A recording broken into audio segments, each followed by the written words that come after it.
ये कहानी है एक ऐसी राइटर की जिसको अकेला पाकर कुछ बदमाश लड़कों ने उसे बंदी बनाकर उसके साथ जबरदस्ती घिनौना काम किया और उसके बाद उस लड़की के साथ किया हुआ देखेंगे हम इस पूरी कहानी में। तो कहानी की शुरुआत में हम जेनिफर नाम की एक लड़की को देखते हैं जो एक नॉवल राइटर है। अब क्योंकि वो एक राइटर है इसलिए वो शहर से दूर एक लोकल इलाके में रहने जाने वाली थी ताकि वहाँ पे वो अपनी नॉवल कंप्लीट कर सके। इसलिए पहले वो एक स्टोर में जाके अर्ल नाम के एक बंदे से मिलती है ताकि उससे अपनी कैबिन की चाबी ले सके। क्योंकि अर्ल उस कैबिन का ऑनर है इसलिए वो जेनिफर को कैबिन की चाबी देता है और वहाँ पे जाने का रास्ता बताता है। अब कुछ दूर आगे जाकर रास्ते में जेनिफर पेट्रोल भरवाने के लिए एक पेट्रोल पंप पे रुकती है जहाँ उसे दो लोग दिखाई देते हैं जो उसे घूर रहे थे और इनके नाम होते हैं एंडी और स्टैनली। तभी वहाँ पे जॉनी नाम का एक वर्कर आता है जो जेनिफर की मदद करने लगता है और जेनिफर से पूछता है कि वो कहाँ पे रुकी हुई है। तो जेनिफर कहती है कि वो यहाँ पास ही के एक कैबिन में रहने वाली है। जिसके बाद जेनिफर जॉनी को पैसे देती है। तभी गलती से उसका पैर एक बाल्टी से टकरा जाता है जिससे जॉनी के पैंट भीग जाते हैं और ये देख के उसके दोस्त हंसने लगते हैं। अब जेनिफर उससे सॉरी कहती है और पैसे देकर वहाँ से निकल जाती है। जिसके बाद वो अपने कैबिन में पहुँचती है जो कि जंगल के बिल्कुल बीचों बीच था। अब वहाँ जाने के बाद वो अपनी राइटिंग करना शुरू कर देती है। रात को जेनिफर जब अपने दोस्त से बात कर रही होती है तो अचानक उसे कैबिन के पीछे से कुछ आवाज आती है। जिसके बाद जब वो वहाँ जाती है तो देखती है कि वहाँ के एक कमरे का दरवाजा खुला हुआ है। वो कमरे के अंदर जाती है तो उसे वहाँ पे कई सारे औजार और वहाँ पे एक जहरीला पाउडर का डब्बा भी नजर आता है। जिसके बाद वो उस कमरे का दरवाजा बंद करके वापस अपने कैबिन में आ जाती है। अब आकर जब वो राइटिंग कर रही थी तो गलती से उसके कपड़े पे बियर की ग्लास गिर जाती है तो वो अंदर जाती है उसे धोने के लिए। तभी यहाँ पे हम देख पाते हैं कि खिड़की से उसे कोई देख रहा है। अब अगली सुबह जब जेनिफर जॉगिंग कर रही होती है तो उसे जंगल के बीच एक छोटा सा पुराना घर दिखाई देती है और जब वो उस घर के अंदर जाती है तो देखती है कि वो घर पूरा खाली है और अंदर कोई भी नहीं है। उसके बाद वो अपने कैबिन में वापस आती है और वॉशरूम में जाती है। लेकिन जब वो टेप ऑन करती है तो उसके अंदर पानी नहीं आ रहा था इसलिए वो हेल्प के लिए कॉल करती है तो एक मैथ्यू नाम का बंदा उसके घर में आता है पाइप ठीक करने के लिए। लेकिन जब वो उसकी पाइप ठीक कर देता है तो जेनिफर खुश होकर उसके गाल पे एक किस करती है और उसका शुक्रिया अदा करती है। अब मैथ्यू थोड़ा बुद्धू टाइप का इंसान है इसलिए वो शर्मा कर वहाँ से भाग निकलता है। वहीं शाम को मैथ्यू स्टैनली, एंडी और जॉनी के साथ फिशिंग करने जाता है जहाँ वो उन्हें बताता है कि शहर की उस लड़की ने मुझे गाल पे किस किया। ये सुन के जॉनी को बहुत बुरा लगता है और उसे कहता है कि ऐसा हो ही नहीं सकता। तभी स्टैनली जॉनी को अपने कैमरे में जेनिफर की वीडियो दिखाता है। यानी वो स्टैनली ही था जो उसे खिड़की से देख रहा था। ये सब देखकर जॉनी की नीयत खराब हो जाती है और अपने दोस्तों से जेनिफर के बारे में उल्टा सीधा बोलने लगता है और कहता है कि देखना, आज रात को ही मैं इस लड़की का शिकार करूंगा। अब रात को जेनिफर जब सो रही होती है तो अचानक उसके दरवाजे से कुछ आवाज आती है और जब वो वहाँ जाती है तो वहाँ पर उसे एक मरी हुई चिड़िया दिखती है। ये देखकर वो काफी घबरा जाती है। जिसके बाद वो अपने कैबिन में वापस आ जाती है। लेकिन आते ही वो देखती है कि उसके लैपटॉप में उन आदमियों की फोटो है जिससे वो काफी डर जाती है और तभी वो तीनों रूम में आकर उसे घेर लेते हैं। लेकिन जेनिफर इन्हें कहती है कि तुम लोग यहाँ क्यों आए हो और इनसे झूठ बोलती है कि मेरा बॉयफ्रेंड यहाँ आने वाला है इसलिए तुम सब यहाँ से तुरंत चले जाओ। तो जॉनी कहता है कि मुझे पता है इसका कोई बॉयफ्रेंड नहीं है और मैंने सुना है कि इसने मैथ्यू को गाल पे किस किया था। ये कहकर वो मैथ्यू को बुलाकर अंदर लाते हैं। लेकिन जेनिफर कहती है कि मैंने उसका शुक्रिया अदा करने के लिए वो किस किया था। तो जॉनी कहता है कि मैं शहर की लड़कियों को अच्छी तरह जानता हूँ और उन्हें क्या चाहिए होता है ये भी जानता हूँ। जिसके बाद जॉनी जेनिफर को दारू की बोतल देता है और उसे पीने के लिए कहता है। लेकिन जेनिफर ये नहीं करना चाहती तो जॉनी कहता है कि अगर तुम दारू पी लोगी तो हम लोग यहाँ से चले जाएंगे। जिसके बाद जेनिफर ना चाहते हुए भी दारू पी लेती है लेकिन वो लोग फिर भी वहाँ से नहीं जाते। और तो और जॉनी एक बेसबॉल बैट उसके मुंह में लगाता है और जेनिफर को अपना दांत दिखाने के लिए कहता है। तो जेनिफर उसे अपना दांत भी दिखाती है लेकिन जॉनी उसके दांत पकड़ के हिलाने लगता है। जिसके बाद एक गन निकालकर जेनिफर से कहता है कि इस गन को किस करो और इमेजिन करो कि मैं ही तुम्हारा बॉयफ्रेंड हूँ। और उस गन को किस करवाता है और गन को उसके मुंह में डालकर हिलाने लगता है। वहीं मैथ्यू को ये सब देखकर अच्छा नहीं लग रहा था इसलिए वो अपना मुंह दूसरी तरफ कर लेता है। उसके बाद एंडी जेनिफर के मुंह में एक बॉटल डालता है और उसे फोड़ने वाला होता है। लेकिन तभी जेनिफर उसे धक्का देकर गिरा देती है और अपने बैग से स्प्रे निकालकर स्टैनली की आंखों में डाल देती है और वहां से निकलकर भागने लगती है। अब भागते भागते सुबह हो जाती है और रास्ते में उसे 2 आदमी मिलते हैं, जिनमें से एक अर्ल नाम का वही बंदा भी था जिसने उसे चाबी दी थी। इसके बाद वो उनको सारी बातें बताती है तो दूसरा बंदा जेनिफर से कहता है कि मैं एक शेरिफ हूँ, तो तुम चिंता मत करो। इसके बाद शेरिफ अर्ल से कहता है कि तुम जंगल की दूसरी तरफ जाओ। ये कहकर वो जेनिफर को अपने साथ लेके वापस उसके कैबिन में जाता है और जाकर जब वो वहाँ पे छानबीन करता है तो उसे वहाँ पे कोई भी नहीं मिलता, लेकिन उसे वहाँ पे जेनिफर की बियर बोतल मिलती है। तो वो कहता है कि शायद पीने की वजह से तुम्हें हेलुसिनेशन हुआ है, लेकिन जेनिफर कहती है कि मुझे कुछ भी नहीं हुआ है, इन लोगों ने सच में मेरे साथ जबरदस्ती करने की कोशिश की थी। लेकिन शेरिफ यकीन नहीं करता और जेनिफर की तलाशी लेने लगता है और हम देखते हैं कि वो तलाशी करने के बहाने जेनिफर की बॉडी को गलत तरीके से टच कर रहा है। तभी वो चारों लड़के वहाँ पे आ जाते हैं और जेनिफर को देख के मुस्कुराने लगते हैं। ये देख के जेनिफर समझ जाती है कि वो शेरिफ भी उनसे मिला हुआ है, जिसके बाद शेरिफ भी जेनिफर के साथ बदसलूक करने लगता है और मारने लगता है और कहता है कि अब तुम्हारे साथ बहुत बुरा होने वाला है। उसके बाद जॉनी जेनिफर को पकड़ लेता है और मैथ्यू को अपने कपड़े उतारने के लिए कहता है और कहता है कि आज मैं तुझे एक मर्द बनाऊंगा। तो मैथ्यू अपने कपड़े उतारने लगता है। उसके बाद वो जबरदस्ती जेनिफर के कपड़े फाड़ देते हैं और उसे नीचे लेटाकर मैथ्यू से कहते हैं कि तुम इसके साथ संभोग करो। जिसके बाद मैथ्यू जेनिफर के साथ जबरदस्ती गंदा काम करने लगता है, जिससे जेनिफर को बहुत दर्द होता है और वो चिल्लाने लगती है। तभी शेरिफ के घर से उसकी बेटी एंजल का कॉल आता है, जिस पर उसकी बेटी कहती है कि आज वो घर पे जल्दी आए, जिससे शेरिफ अपने बेटी से वादा करता है कि आज वो जल्दी घर वापस आ जाएगा। उसके बाद वो लोग जेनिफर को छोड़ के वहाँ से चले जाते हैं। अब उनके जाने के बाद जेनिफर किसी तरह उठकर बिना कपड़ों के हालत में वहाँ से बाहर निकलकर जाने लगती है, लेकिन कुछ दूर आगे जाने पर वो पांचों फिर से उसके सामने आकर घेर लेते हैं, क्योंकि अभी भी उनका मन नहीं भरा था। जिसके बाद वो फिर से उसे पकड़कर जमीन पर लेटा देते हैं और एंडी जेनिफर के मुंह को पानी में डुबोने लगता है और इस बार शेरिफ अपने कपड़े उतारकर जेनिफर के साथ जबरदस्ती करने लगता है, जिससे जेनिफर दर्द से जोर जोर से चिल्लाती है। लेकिन वो दरिंदे एक एक करके सभी उसके साथ संभोग करने लगते हैं और जब उनका मन भर जाता है तो वो उसे छोड़ देते हैं। इसके बाद जेनिफर किसी तरह उठकर वहां से जाने लगती है और इतना जुल्म सहने के बाद वो पूरी तरह पागल सी हो गई थी। फिर जब वो एक पुल के पास पहुंचती है तो वो पांचों फिर से उसे मारने के लिए वहां आ जाते हैं, लेकिन तभी जेनिफर पानी में कूद जाती है। जिसके बाद जब वो पांचों पानी में देखते हैं तो उन्हें जेनिफर कहीं भी नजर नहीं आती, इसलिए वो घंटों तक उसकी बॉडी के ऊपर आने का इंतजार करते हैं, लेकिन जेनिफर की बॉडी ऊपर नहीं आती।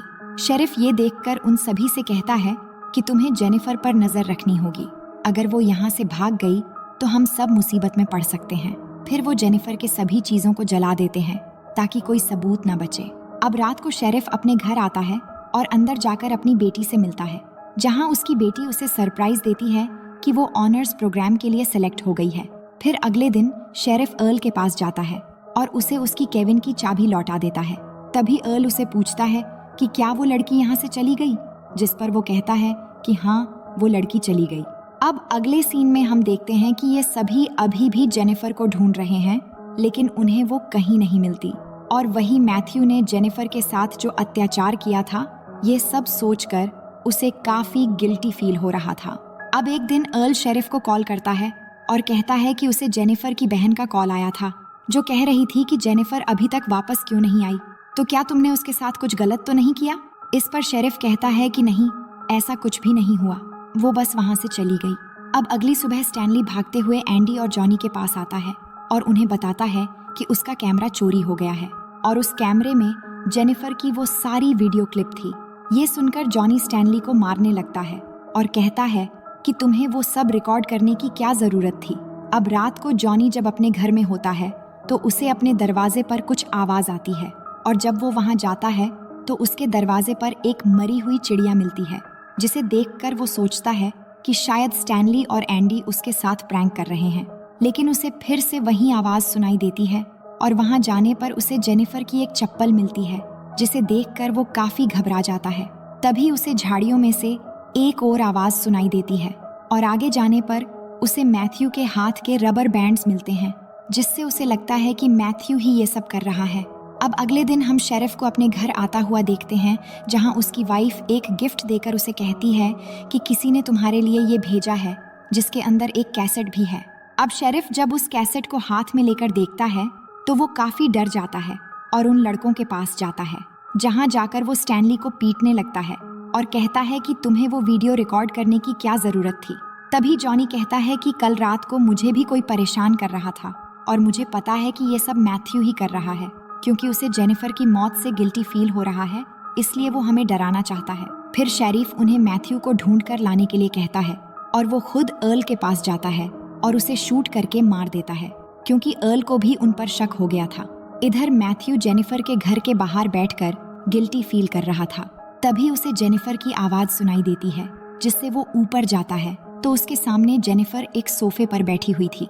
फिर वो उसे अपने पास बुलाती है और कहती है कि मुझे पता है कि तुम गिल्टी फील कर रहे हो।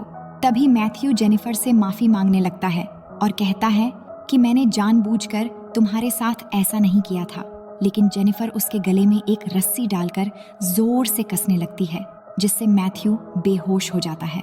वहीं एंडी और स्टैनली मैथ्यू को ढूंढ रहे होते हैं और ढूंढते ढूंढते एंडी एक सुनसान घर के अंदर जाता है, जहां पर उसे एक गद्दा दिखता है।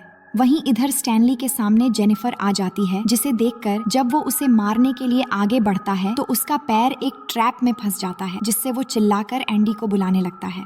और जब एंडी वहां पर आता है तभी जेनिफर पीछे से आकर एंडी पर अटैक कर देती है और फिर स्टैनली के भी सर पर मार देती है, जिससे वो बेहोश हो जाते हैं। अब एंडी की जब आंख खुलती है तो वो खुद को लकड़ी के सहारे एक बाथ टब पर लेटा हुआ पाता है। तभी जेनिफर वाटर ऑन करके उस टब को भरने लगती है। इधर स्टैनली को भी उसने एक पेड़ से बांध रखा होता है और उसे चूहा खिलाते हुए उसका वीडियो बनाने लगती है और उसकी आईब्रो पर फिशिंग हुक लगाकर उस धागे को पेड़ से बांध देती है, जिससे वो अपनी आंखें न झपका पाए। फिर वो एंडी के पास जाती है, यानी जेनिफर दोनों को एक साथ मार रही है और दोनों आसपास ही है। अब जेनिफर एंडी के पास आती है, लेकिन एंडी उससे माफी मांगने लगता है। तभी जेनिफर उससे कहती है कि मैं भी तुम्हारे सामने ऐसे ही गिड़गिड़ाई थी, लेकिन तुम लोगों ने मेरी एक भी नहीं सुनी और सबने जमकर मेरा फायदा उठाया। जिसके बाद वो उसका मुंह पानी में डुबोकर कहती है कि मैं तुम्हें बहुत बुरी मौत देने वाली हूँ। फिर वो स्टैनली के पास जाती है और एक मछली का पेट फाड़कर उसका मांस निकालकर स्टैनली की आंखों में घुसा देती है। इसके बाद वो एंडी के पास जाकर उसके पानी में जहरीला पाउडर मिला देती है और उसके नीचे से एक लकड़ी निकाल देती है, जिससे एंडी उस पानी में चला जाता है और उसका मुंह जल जाता है। इधर स्टैनली के पास कुछ पंछी आकर उसकी आंख में लगा मांस खाने लगते हैं और साथ ही उसके आंखें भी निकाल लेते हैं, जिससे बहुत बुरी तरह से उसकी भी मौत हो जाती है और इस तरह से वो दोनों को मार देती है। उसके बाद जेनिफर पेट्रोल पंप में जाती है, जहां वो जॉनी पर हमला करके उसे किडनैप कर लेती है। जिसके बाद जब जॉनी की आंख खुलती है तो वो अपने आप को बिना कपड़ों में बंधा हुआ पाता है और जेनिफर को सामने देखकर हैरान हो जाता है। इसके बाद जेनिफर उससे कहती है कि क्या तुम जानते हो मैं तुम्हारे साथ क्या करने वाली हूँ। ये कहकर वो एक एक करके उसके सारे दांत निकाल देती है, जिससे जॉनी को बहुत दर्द होता है और जेनिफर को गाली देने लगता है। ये सुनकर जेनिफर कहती है कि तुम्हें अपनी मर्दानगी पर बहुत गुरूर है ना, आज के बाद नहीं होगा, क्योंकि आज मैं तुम्हारी मर्दानगी उखाड़ देने वाली हूँ। ये कहकर वो एक कैंची लेकर उसका वो काट डालती है और काट कर उसके मुंह में डाल देती है, जिससे जॉनी बहुत जोर जोर से चिल्लाता है और उसकी वहीं पर मौत हो जाती है। वहीं शेरिफ जब अपने काम पर होता है तो उसकी बीवी उसे कॉल करती है और कहती है कि हमारी बेटी एंजल की एक टीचर आई है। तभी एंजल भी शेरिफ से कहती है कि मेरी टीचर बहुत अच्छी है, जो मुझे यहाँ से एक प्लेग्राउंड में ले जाने वाली है। लेकिन शेरिफ उससे कहता है कि तुम्हारी टीचर से मेरी बात करवाओ। तभी हम देखते हैं कि वो टीचर कोई और नहीं बल्कि जेनिफर ही है, जो वहाँ पर नकली टीचर बन के आई है। जिसके बाद जेनिफर जब शेरिफ को अपना नाम बताती है तो वो ये सुनकर हैरान हो जाता है और जेनिफर से कहता है कि प्लीज मेरी बेटी को चोट मत पहुंचाना। जिसके बाद जेनिफर फोन काट देती है और उसकी बेटी को अपने साथ ले जाती है। और जब शेरिफ घर पहुंचता है और उसकी बीवी उसे बताती है कि उसकी टीचर उसे प्लेग्राउंड में लेकर गई है। जिसके बाद शेरिफ जल्दी से प्लेग्राउंड में पहुंचता है और अपनी बेटी को ढूंढने लगता है, लेकिन वहां पर उसकी बेटी उसे नहीं मिलती, जिससे वो फिर से कार लेकर वहां से जाने वाला होता है। लेकिन तभी जेनिफर पीछे से उस पर हमला कर देती है और उसे अपने साथ ले जाती है।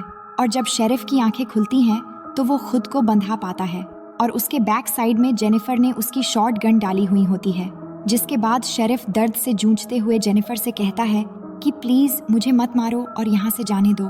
तभी जेनिफर उस शॉटगन को और अंदर बार बार डालने लगती है और कहती है कि मुझे भी ठीक ऐसा ही लगा था जब तुम सब ने दरिंदे की तरह मेरे साथ जबरदस्ती कर रहे थे। तभी शेरिफ उससे पूछता है कि तुमने मेरी बेटी के साथ क्या किया। तो जेनिफर कहती है कि तुम्हारी बेटी तो काफी जवान और खूबसूरत है, अगर कोई उसके साथ जबरदस्ती करे तो उसे कैसा लगेगा। तभी शेरिफ कहता है कि जो मेरी बेटी के साथ ऐसा करेगा मैं उसे जान से मार डालूंगा। तभी जेनिफर कहती है कि मैं भी ठीक वैसी सजा तुम्हें देने वाली हूँ, क्योंकि तुमने भी किसी की बेटी के साथ ऐसा ही किया था। जिसके बाद जेनिफर उस शॉटगन की ट्रिगर में एक रस्सी डालती है और उस रस्सी को टाइट करके उसका दूसरा मोड़ मैथ्यू के हाथ में बांध देती है, जो बिल्कुल शेरिफ के सामने बेहोश पड़ा हुआ था। जिसके बाद वो शेरिफ से कहती है कि जब मैथ्यू को होश आएगा तो तुम दोनों मारे जाओगे। ये कहकर वो बाहर जाकर बैठ जाती है। जिसके बाद मैथ्यू को होश आ जाता है, जो शेरिफ को देख के हैरान हो जाता है।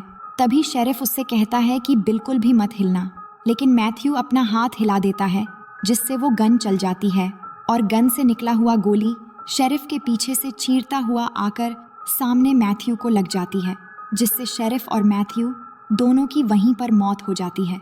फिर हम जेनिफर को देखते हैं, जो इन सभी दरिंदों को बुरी तरह से मौत देकर अपना बदला लेने के बाद बहुत खुश थी। और इसी सीन को दिखाते हुए ये कहानी यहीं पर ख़त्म हो जाती है। तो दोस्तों, इस मूवी का पार्ट 2 देखने के लिए आप हमें कमेंट करके बता सकते हैं, और आपने अगर यहाँ तक वीडियो देख लिया तो बेहद शुक्रिया। बाकी हम मिलते हैं एक और नई कहानी के साथ।